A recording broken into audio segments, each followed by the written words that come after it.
Have you ever entered a shop and it smelled so bad, so rotten, that you felt if something was hiding inside? This is the story of a man called Kwame. He owned a cold room in Accra, Ghana. His freezers were full of chicken, turkey, fish, sausages, and gizzards. His prices were cheap and people always came to buy. But there was one problem. Each time the door was opened, a terrible smell came out. It was not the normal smell of meat or fish. It was worse, heavy and rotten, like something dead. Customers wondered why such a smell came out from such a well-equipped cold room. In spite of these circumstances, customers still rushed to Kwame's cold room, which always made him have the highest turnover. Other cold room owners asked Kwame how he coped with this type of stench and still made money from his business. He simply doesn't respond to them because he felt by talking, the truth would be exposed someday. One Saturday morning, when the shop was busy, it was filled with customers. A woman entered to buy turkey wings. The moment she stepped inside, she covered her nose with her handkerchief. "Ah, what kind of smell is this? Something has died here," she shouted. The other customers frowned. One man shook his head and said, "Kwame, this smell is too bad. Why does your shop always stink like this? Can you employ someone to keep this cold room neat so the smell can subside?" Kwame forced a laugh. Sweat ran down his bald head. "Don't mind it. I can handle my shop. I don't need to bring in anyone to assist me," he said quickly. "Maybe one fish spoiled. My meats are always fresh. Just buy what you need." The customers in the cold room grumbled, but still bought because his prices were good. As soon as the last customer left, Kwame quickly locked the door. He leaned against one freezer, breathing fast. His eyes went to the freezer in the corner and his face changed. "No one must ever know about this," he whispered to himself. Across the street, his wife, Abena, watched him. She had noticed how Kwame always rushed to close the door and guarded that freezer. She thought to herself, something was not right. And deep in her heart, she knew that one day the truth would come out. Just a few years ago, Kwame had nothing. He was very poor and struggled to feed his family. Sometimes he could not even pay for food on credit. There was no help from anywhere and life was really hard. But suddenly, things began changing.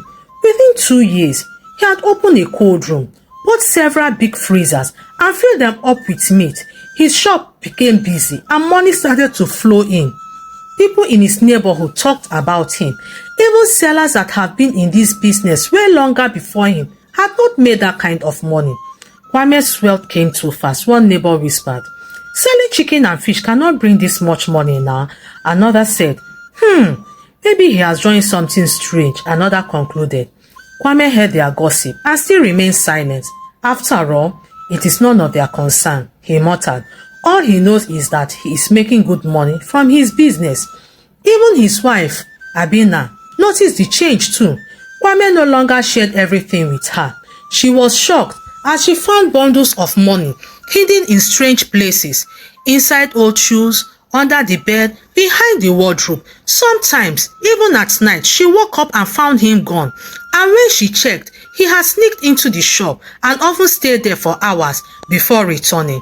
One night, Abina asked him, "Kwame, why do you always go to the shop late at night? And what do you always go there to do?" Kwame smiled but avoided her eyes. "There are some others that were delivered at night. Definitely, I had to go and attend to them." "Abina, don't worry." But Abina was definitely worried. The smell from the shop kept getting worse.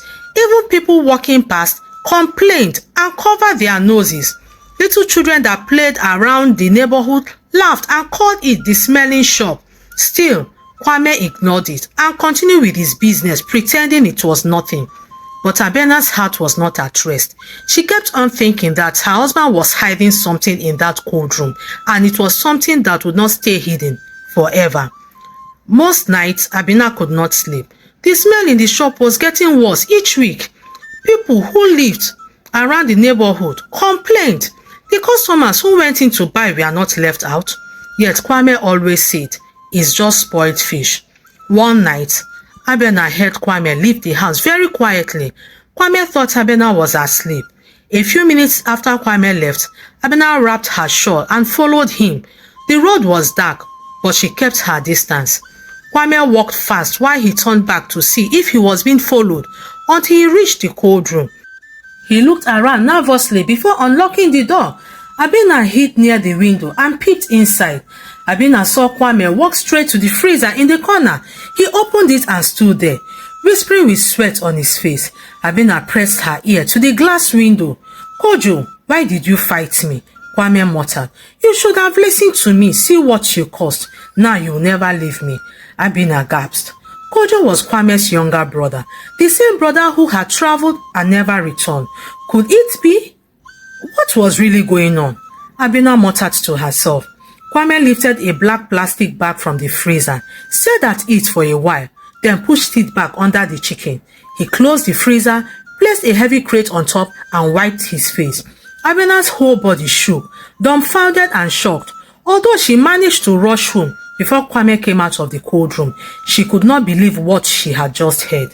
When Abena got home, she could not stop thinking about what she saw and heard. So the next day, after Kwame was done selling and attending to customers, he got home refreshed, and by the early hours of the evening, he went out to check up on the orders he made during the week. After Kwame had left, Abena took his shop keys and headed straight to the cold room. The smell hit her immediately she entered, to the extent she couldn't breathe very well. So covering her nose wasn't even an option. It was strong and rotten, like something dead. Her hands trembled as she pushed the crate off the corner freezer. She opened the lid. At first, she only saw chicken and turkey, but she dug deeper, and her hand touched a wet black plastic bag. A dark liquid had leaked out.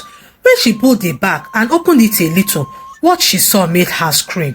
Inside the bag was a human body, pale skin, a hand with fingernails turning grey. It was Kojo. Abena dropped the lid and stumbled back, scared as tears ran down her face. She could not breathe. Her own husband had hidden his brother's corpse inside the freezer all this while. Then she ran out of the shop into the night, shaking and crying. From that moment, she knew her life would never be the same again. That night, Abena could not hold it anymore. When Kwame returned home, she sat quietly, staring at him. He tried to smile, but she spoke in a low voice. "Kwame, I went to the cold room after you went out. I traced the bad smell in the cold room. It came from the freezer in the corner, and I know what is in there." His face changed immediately. The blood drained from his cheeks. He stammered. What do you mean?" Abena's eyes filled with tears. "I saw it with my own eyes. Kojo, your brother, his decayed body is in the freezer." Kwame's hands shook. He dropped heavily into a chair, covering his face. His voice cracked as he spoke. "Abena, it was a mistake. Kojo wanted his share of the business. We argued. He threatened to take everything. I lost my temper and I pushed him, but he fell and hit his head. He died instantly." Abena gasped. Her heart pounded. Kwame looked at her with desperate eyes. "I didn't plan it. I panicked. I just hid him in the freezer until I could think of what to do. Please, Abena, don't tell anyone. If you love me, keep this secret. Everything we own depends on it." But Abena shook her head, crying. "How can I live knowing your brother is lying in a freezer like rotten meat? He deserves a proper burial. You did not even care. You must be held accountable for your actions." Kwame grabbed her hand, begging. "Abena, please. If the police find out, I will lose everything. We will lose everything." Abena pulled her hand away. Her voice was firm now. "What did you just say? You already lost everything the day you killed your own brother." That night, Abena could not sleep. She laid awake, hearing Kwame snore beside her, but her mind was on Kojo. In the early hours of the morning, she made a drastic decision. She would do the right thing, no matter the cost. At dawn, Abena quickly went to the police. With the tears in her eyes, she narrated to them everything. The officers listened in shock, then followed her back to the shop. By the time the police got there, the whole community gathered outside Kwame's cold room. They wondered what was happening. People in the neighborhood whispered. Some were pointing fingers. Some were curious. Others were angry. The police forced the freezer in the corner open. Immediately a wave of rotting stench filled the air. Gasps and screams rose from the crowd as they pulled out the black plastic bag. Inside was Kojo's decayed body. Jesus, someone shouted. So all this time, that was what was smelling. Another cried. The police dragged Kwame out of the shop and placed him in handcuffs. He tried to fight the grip on him, but he couldn't.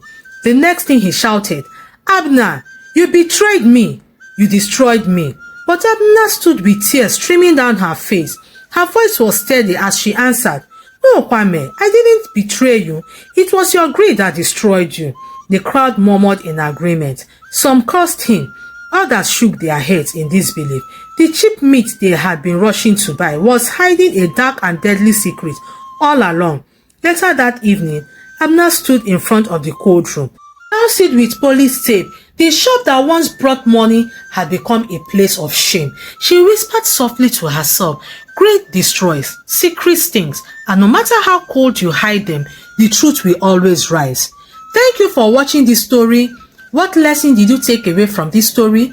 Share your thoughts with me in the comments. Give this story a like, share this story with your loved ones, and subscribe to this channel if you have not done so by now. Don't forget to turn on the notification bell so you won't miss the next story. And remember, every tale carries a lesson if only we choose to listen. Until I bring another true life tale your way, goodbye and remain blessed.